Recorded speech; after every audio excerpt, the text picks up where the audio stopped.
नमस्कारः। मम नाम महालक्ष्मीः। अहं बालकेन्द्र अध्यापिका अस्मि। इदानीम् अहं मनसा सततं गीतं गायामि।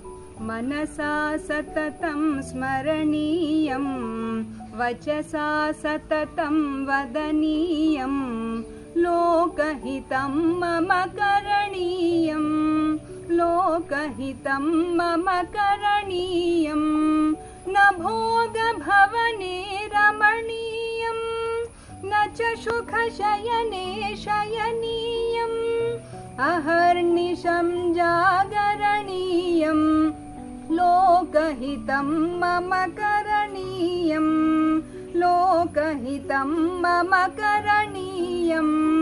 न जातु दुःखं गणनीयं, न च निजसौख्यं मननीयं, कार्यक्षेत्रे त्वरणीयं, लोकहितं मम करणीयं, लोकहितं मम करणीयं।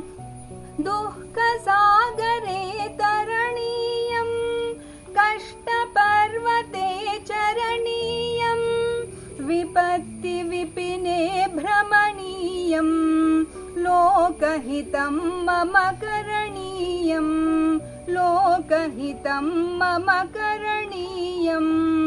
गहनारण्ये घनान्धकारे बन्धुजनाये स्थिता गह्वरे, तत्र मया सञ्चरणीयं, लोकहितं मम करणीयं, लोकहितं मम करणीयं।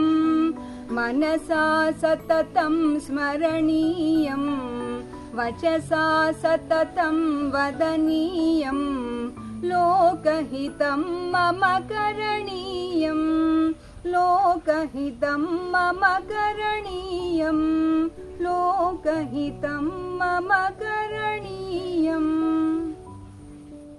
सर्वेभ्यः धन्यवादाः। वदतु संस्कृतं, जयतु भारतं। मम देशो भारतं, मम भाषा संस्कृतं। संस्कृतं वद, आधुनिको भव। संस्कृतदिनोत्सव शुभाकाङ्क्षाः, संस्कृतसप्ताहोत्सव शुभाकाङ्क्षाः। सर्वेभ्यः धन्यवादः।